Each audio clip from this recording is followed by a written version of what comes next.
विज्ञान से जुड़ी नवीनतम वीडियो को देखने के लिए चैनल की सदस्यता लेना ना भूलें और विज्ञान से संबंधित सभी वीडियो पर जानकारी लेने के लिए बेल आइकन जरूर दबाएं।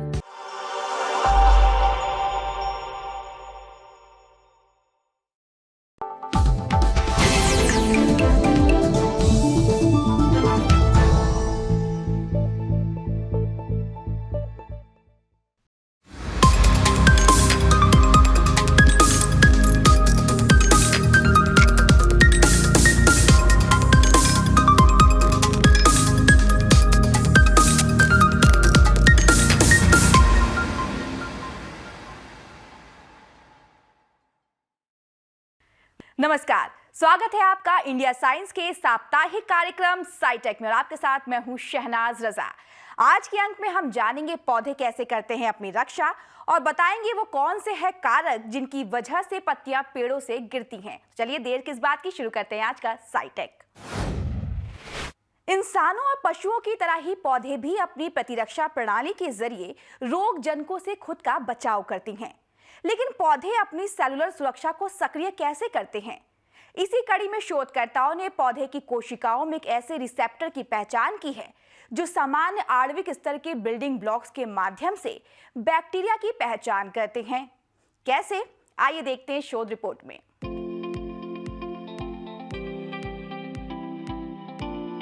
जैसा हमने सोचा था, पौधों की प्रतिरक्षा प्रणाली उससे कहीं ज्यादा जटिल है। ये कहना है टेक्निकल यूनिवर्सिटी म्यूनिख के डॉक्टर स्टीफन रैम्फ का, जिन्होंने अंतर्राष्ट्रीय शोधकर्ताओं की टीम के साथ ऐसे पदार्थ की खोज की है जो पौधों में प्रतिरक्षा को सक्रिय करता है।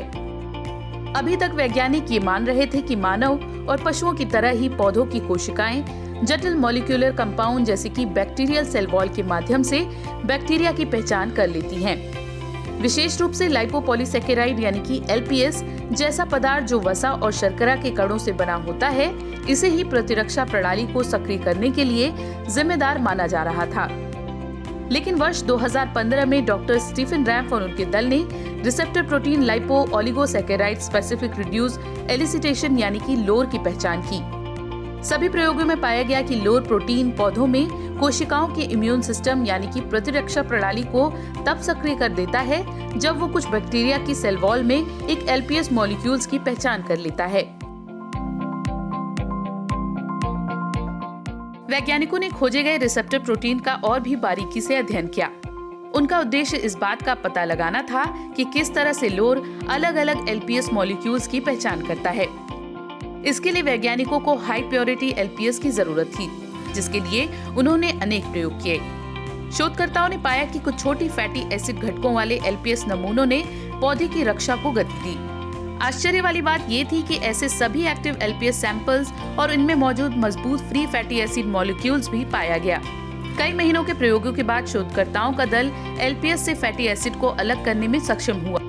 अतिशुद्ध LPS का उत्पादन करने में सफलता पाई तो ये स्पष्ट हो गया कि पादप कोशिकाओं ने उन्हें बिल्कुल भी प्रतिक्रिया नहीं दी। इस तरह से ये सिद्ध हो गया कि प्रतिरक्षा प्रणाली LPS के द्वारा नहीं बल्कि इन छोटे फैटी एसिड्स द्वारा सक्रिय होती है। 3-हाइड्रोक्सी फैटी एसिड्स काफी बड़े LPS की तुलना में बहुत ही साधारण रासायनिक बिल्डिंग ब्लॉक्स होते हैं। ये बैक्टीरिया के लिए बेहद जरूरी होते हैं और विभिन्न कोशिकीय घटकों में शामिल होने के लिए बड़ी मात्रा में उत्पादित होते हैं।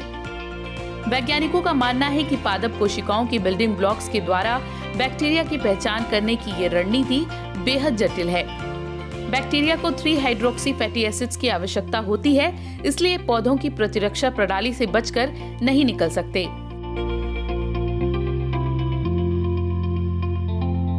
ये परिणाम भविष्य में बेहतर प्रतिरक्षा प्रतिक्रिया के साथ साथ प्रजनन या आनुवांशिक रूप से इंजीनियर्ड पौधों के विकास में मददगार हो सकते हैं। साथ ही ये भी सिद्ध हुआ कि 3-हाइड्रोक्सी फैटी एसिड द्वारा इलाज किए गए पौधों की प्रतिरोधक क्षमता रोगजनकों के प्रति बढ़ जाती है। सर्दियों की दस्तक के साथ ही पेड़ों पर मौजूद हरी हरी पत्तियां पीले, लाल या फिर भूरे रंग में बदलकर धरती पर गिर जाती हैं। इस प्रक्रिया को लीफ सेनेसेंस कहते हैं, जो पेड़ों को अगली सर्दियों के लिए तैयार रहने और पुरानी पत्तियों को गिराकर उनके पोषण प्राप्त करने के लिए अनुमति देती है। इसी कड़ी में हाल ही में वैज्ञानिकों ने ऐसे कारक की पहचान की है जो लीफ सेनेसेंस के लिए जिम्मेदार होता है। कैसे, आइए देखते हैं। ग्लोबल वार्मिंग ने पिछले कुछ वर्षों में वेजिटेशन पीरियड को बढ़ा दिया है। इसका प्रभाव देखने को मिला यूरोपीय पेड़ों में, जहां 100 सालों में पहली बार पत्तियां 2 हफ्ते पहले उगाईं और सर्दियों से पहले होने वाले सेनेसेंस में 6 दिन की देरी हुई। पत्तियों की सूख कर गिरने की प्रक्रिया, जिसे सेनेसेंस कहते हैं, ऐसा माना गया है कि वातावरण के गर्म होने के साथ साथ इसमें और भी देरी होगी और साथ ही कार्बन अवशोषण की मात्रा में भी बढ़ोतरी होगी। हालांकि साइंस जर्नल में छपे एक शोध का निष्कर्ष इसके विपरीत है। इस शोध में ETS ज्यूरिख के वैज्ञानिकों ने एक सेल्फ रेगुलेटरी मैकेनिज्म यानी कि स्व विनियमन तंत्र की पहचान की है, जो उत्पादन अवधि को सीमित करता है। शोध के मुताबिक वसंत और गर्मी के मौसम में प्रकाश संश्लेषण की दर में वृद्धि हो जाती है, जो कि सेनेसेंस की प्रक्रिया को तेज कर देती है और परिणाम ये होता है कि शरद ऋतु से पहले ही पत्तियां गिर सकती हैं। अभी तक वैज्ञानिक ये मानते आए थे कि गर्मियां खत्म होने के बाद सर्दियों में तापमान का गिरना और दिन का लंबा होना पत्तियों के गिरने का मुख्य कारण है। कुछ अध्ययनों में ये भी कहा गया कि वसंत ऋतु में नई पत्तियों के निकलने का प्रभाव शरद ऋतु में पत्तियों के सूख कर गिरने पर पड़ता है, लेकिन फिलहाल इसके पीछे छिपी प्रक्रिया स्पष्ट नहीं हो पाई थी, जिसने वैज्ञानिकों को शोध के लिए प्रोत्साहित किया। 6 दशकों तक 6 यूरोपियन डेसिडुअस पेड़ों की निगरानी इस अध्ययन का मुख्य आधार बना। इस डेटा का इस्तेमाल करते हुए वैज्ञानिकों ने पत्तियों के गिरने के विभिन्न प्रभावों का अध्ययन किया।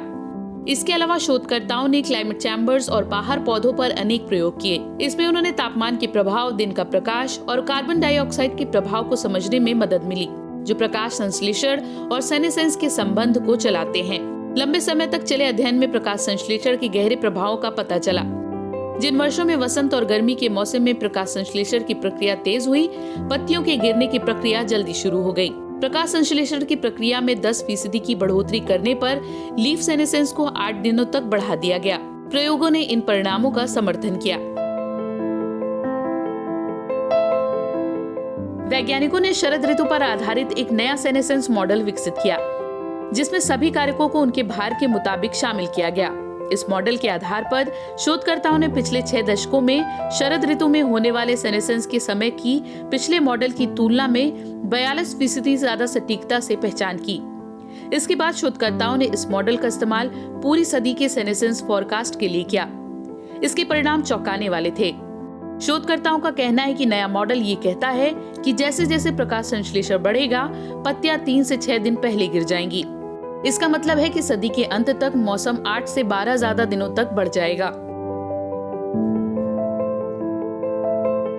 इस शोध में वैज्ञानिकों ने 1948 से 2015 के बीच सेंट्रल यूरोप के 3800 स्थानों पर पेड़ों की 6 प्रजातियों का अध्ययन किया।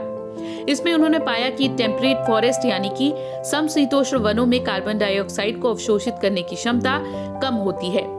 वैज्ञानिकों का कहना है कि मौसम के मुताबिक कार्बन डाइऑक्साइड का अवशोषण बढ़ते तापमान के साथ कम होता है। आगे शोधकर्ता धरती पर मौजूद जंगलों के कार्बन सिंक लिमिटेशन को और बेहतर तरीके से समझना चाहते हैं।